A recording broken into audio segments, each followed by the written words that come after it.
तो टाइपराइटर के ऊपर जब आदमी लिखता है और अगर गलत लिखता है तो उसको मिटाने में बहुत तकलीफ होती है। So you have to be very diligent, बहुत ध्यान से लिखना पड़ता है। हम गलती नहीं कर सकते। और टाइपेक्स यूज़ करते थे टाइप को निकालने के लिए, कभी उंगली फंस जाती थी उसकी कीज़ के बीच में, मगर बहुत मेहनत से, बहुत डिलिजेंस से काम करना पड़ता था। तो जब मैं उस पर टाइपिंग सीखा स्कूल में कॉमर्स करते वक्त, so the only thing I realize is that practice makes you perfect. तो जो भी काम आप जिंदगी में करें उसको डिलिजेंस से करें, ऐसा करें कि कोई गलती ना हो, अपना पूरा दिमाग लगा कर करें, सोच समझ कर करें, ऐसे करें कि ये काम जिंदगी में आपका पहला काम है और इसके बाद आपको मौका नहीं मिलेगा, और शायद ये काम आपका जिंदगी का आखिरी काम है, इसके बाद फिर मौका नहीं मिलेगा।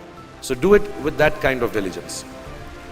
तीसरी चीज़, उन्होंने मुझे कैमरा दी थी, क्योंकि बहुत गरीब थे, वो कैमरा चलता नहीं था बिल्कुल भी, सिर्फ उसके व्यू फाइंडर से बड़ी अच्छी अच्छी तस्वीरें दिख जाती थी लेकिन खिंचती बिल्कुल भी नहीं थी। और इससे मुझे उन्होंने सीख दी कि जो हमारी क्रिएटिविटी होती है, हम जो भी, कभी कभी हमारी हॉबी होती है, कभी कभी हमारा उससे प्यार होता है, लेकिन हम उसको अपनी नौकरी नहीं बना सकते, अपना काम नहीं बना सकते। बहुत कम लोग ऐसे फॉर्चुनेट होते हैं जैसे मैं हूँ कि जो मेरी हॉबी थी, जिस चीज़ से मुझे प्यार था, कलाकारी से, एक्टिंग से, वो मेरा पेशा भी बन गया। अमूमन ऐसा होता नहीं है, लेकिन जो हमारी कला है, चाहे वो पोएट्री है, चाहे वो लिखना है, चाहे वो पेंटिंग है, चाहे जो भी चीज़, गाना है, अकेले में गाना है, हमारी क्रिएटिविटी ज़रूरी नहीं है कि दुनिया एक्सेप्ट करे।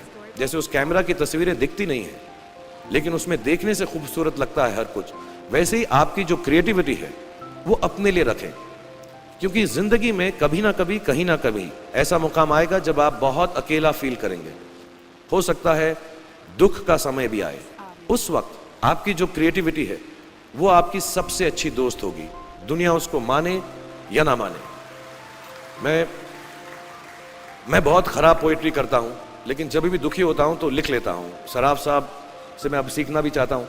मैं रेख्ता पे जाऊँगा, मुझे लगता है ये कमाल की साइट है, थोड़ी मैं शायरी वगैरह सीखूँगा। मेरी शायरी बहुत ख़राब है कि हमने तुम्हारी याद में रो रो के टब भर दिए, वो आए और नहा कर चल दिए, इस लेवल की पोइट्री है। लेकिन जब दुख होता है, ये भी बैठकर जब लिखता हूँ तो बहुत दिल को शांति मिलती है। आखिरी चीज़ मेरे वालिद ने मुझे दी थी, वो दोनों मिक्स है, मैं जल्दी ख़त्म करता हूँ क्योंकि आप लोगों के पास वक्त नहीं है, आप लोगों को अपनी डिग्रीज लेनी है, सोच रहे होंगे इतना वक्त ज़ाया कर रहा है हमारा ये। तो मैं जल्दी से बताता हूँ। एक, उन्होंने मुझे कहा, एक सेंस ऑफ ह्यूमर हमेशा रखना ज़िंदगी में, हंसते हमेशा रहना, एक चाइल्ड लाइक इनोसेंस ज़रूर रखना। जैसे एक छोटे बच्चे की जो एक इनोसेंस होती है, जो उसका दुनिया की तरफ जो नज़रिया होता है बड़ा इनोसेंट सा होता है, उसमें कोई खामी नहीं होती, गलती नहीं होती, अभी दुनियावी बातें नहीं आई होती, तो वैसे ही रखना। कई बार बचपन में मैंने जब बदतमीज़ी की या कोई गलत काम किया तो उन्होंने सेंस ऑफ ह्यूमर से मुझे बचाया।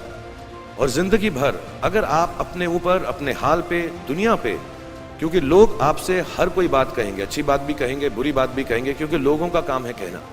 अगर आप उसको एक सेंस ऑफ ह्यूमर से देख सकेंगे तो ज़िंदगी जो है बहुत बेहतर रहेगी। And last not the least, what my father gave me, what my mother gave me and what your parents have given you. आपके जो पेरेंट्स हैं, जो आपको दिया है, वो सबसे बड़ी गिफ्ट है, गिफ्ट ऑफ लाइफ। ज़िंदगी की जो ज़िंदगी एक खुद ही सबसे बड़ा तोहफा है हमारी ज़िंदगी, और उसको वैसे ही ट्रीट कीजिए। ज़िंदगी के अंदर जो भी मुकाम आए, जैसी भी चीज़ें हों, अच्छा हो, बुरा हो, कभी अंधेरा हो, कभी उजाला हो, हर चीज़ को रिस्पेक्ट कीजिए और ज़िंदगी में ग्रेस रखिए हर इंसान की तरफ।